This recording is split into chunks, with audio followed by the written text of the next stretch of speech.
Hello and welcome back once again. जैसे कि हमने प्रीवियस वीडियोस में rules of debit and credit and nature of account पढ़े थे, आज उसी rules of debit and credit के बेसिस पे हम न्यूमेरिकल क्वेश्चंस को सॉल्व करेंगे। अगर आपने दोनों लास्ट वीडियोस नहीं देखी है तो प्लेलिस्ट में जाके देख सकते हैं या आई बटन पे क्लिक करिए, आपको वीडियोस मिल जाएंगी। चलिए हम लोग rules of debit and credit के बेसिस पे न्यूमेरिकल क्वेश्चंस करते हैं। इससे पहले एक क्विक रिकैप ले लेते हैं क्या कहते हैं rules of debit and credit. Assets अगर बढ़ेगी तो डेबिट में जाएगी, घटेगी तो क्रेडिट में जाएगी। लायबिलिटी अगर बढ़ेगी तो क्रेडिट में जाएगी, घटेगी तो डेबिट में जाएगी। कैपिटल अगर बढ़ेगी तो क्रेडिट में जाएगी, घटेगी तो डेबिट में जाएगी। इसी तरीके से इनकम अगर बढ़ेगी तो क्रेडिट में जाएगी, घटेगी तो डेबिट में जाएगी। लास्ट एक्सपेंसेस अगर बढ़ेंगी तो डेबिट में जाएंगे, घटेंगे तो क्रेडिट में जाएंगे। चलिए आगे न्यूमेरिकल क्वेश्चंस को करते हैं। आइए हम लोग न्यूमेरिकल करते हैं। न्यूमेरिकल क्या कहता है, देखिए अगर ये फॉलोइंग चीजें हमारी जो पर्टिकुलर्स के अंदर लिखी है, अगर ये इंक्रीज करेगी तो ये डेबिट में जाएगी या क्रेडिट में जाएगी। और दूसरी चीज इसका हमको नेचर बताना है।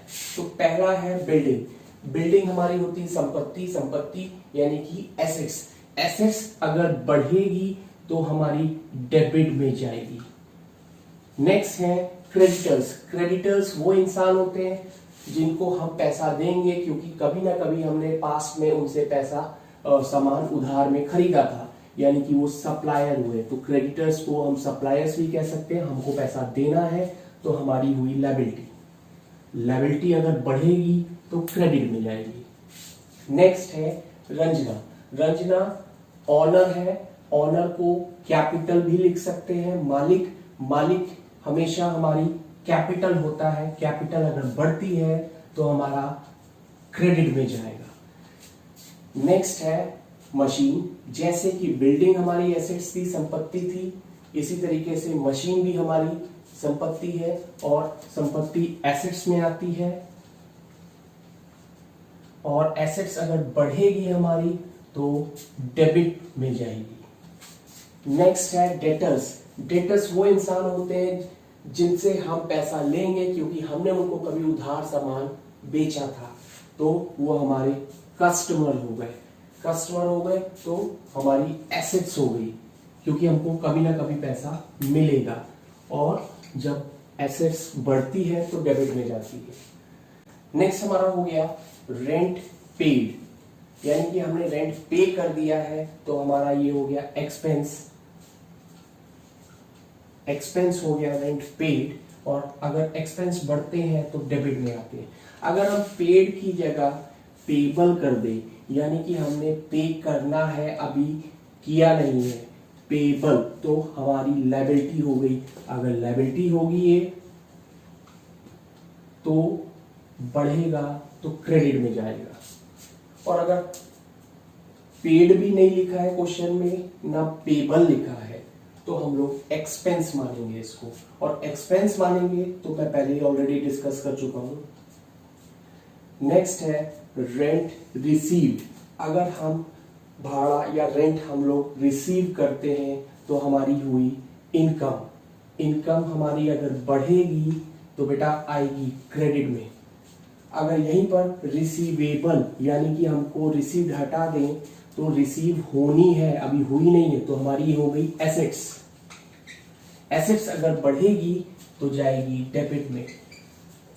नेक्स्ट है कैरिएज इनवर्ड एंड आउटवर्ड। पहले तो हम कैरिएज समझ लेते हैं। कैरिएज और फ्रेट में क्या डिफरेंस होता है। कैरिएज मीन्स भाड़ा, फ्रेट का मतलब भी भाड़ा होता है। कैरिएज भाड़ा होता है जब हम बाय रोड कोई चीज लेके जाते हैं, सामान लेके जाते हैं, तो कैरिएज कहलाता है। और अगर बाय शिप के थ्रू आता है या जाता सामान है तो उसे हम फ्रेट कहते हैं। इनवर्ड आउटवर्ड समझ लीजिए पहले दोनों की। इनवर्ड मीन्स कच्चे माल को हम लोग फैक्ट्री तक लेके गए हैं तो कैरिएज इनवर्ड हो जाएगा। और अगर कच्चे माल फिनिश गुड्स को ऑफिस तक लेके गए हैं तो कैरिएज आउटवर्ड हो जाएगा। चाहे कैरिएज इनवर्ड हो या आउटवर्ड, है हमारा एक्सपेंस हमारा अगर बढ़ेगा तो डेबिट में जाएगा। इसी तरीके से फ्रेट इनवर्ड या आउटवर्ड दोनों एक्सपेंस है, तो बढ़ेगा तो डेबिट में जाएगा। नेक्स्ट है बिल्स रिसीवेबल। मान लीजिए हम लोगों ने कोई सामान उधारी में बेचा है तो हम एक रिसिप्ट उस इंसान से लिखवा लेंगे जिसको हमने सामान बेचा है, तो वो हमारे पास बिल के रूप में आ जाएगी। और जब कभी हम उसको दिखाएंगे वो रिसिप्ट तो हमको पैसा वो देगा, तो बिल रिसीवेबल, हमको रिसीव करना है, अभी पैसा हमारे पास आया नहीं है, तो हमारी ये हो गई एसेट्स। एसेट्स अगर बढ़ेगी तो डेबिट में जाएगी। इसी तरीके से उस बंदे के लिए उसने जब बिल लिखा है तो वो पैसा पे करेगा, बिल पेबल उसके लिए हो गई लायबिलिटी, क्योंकि उसको पे करना है, अभी किया नहीं है, तो ये हो गई हमारी लायबिलिटी। इन शॉर्ट हम लोग समझ ले, जहां पर पेबल आ जाए वर्ड, वहां पर हम लोग लायबिलिटी कहेंगे।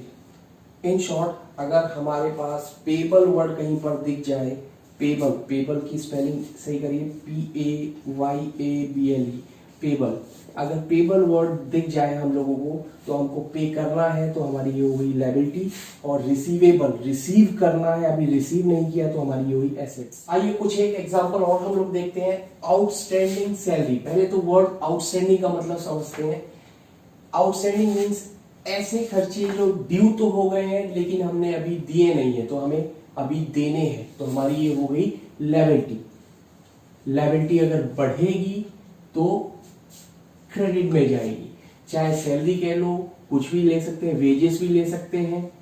तो outstanding salary, outstanding wages, outstanding rent, ये सारे ऐसे एक्सपेंसेस है जो हमको देने हैं, अभी दिए नहीं है, that is called liability. Next है परचेज, अगर हमने गुड्स खरीदा है, जिस चीज का हमारा बिजनेस है, तो हमारा खर्चा हुआ, एक्सपेंस, और एक्सपेंस बढ़ेगा तो डेबिट जाएगा। इसी तरीके से हमने गुड्स को बेचा है तो हमारी अर्निंग हुई, रेवेन्यू, और रेवेन्यू हमारा नॉमिनल में आता है, और रेवेन्यू या इनकम कह लीजिए बढ़ेगी तो क्रेडिट में जाएगी। हमारा bank and bank overdraft, bank हमारा अगर बढ़ेगा तो डेबिट में जाएगा।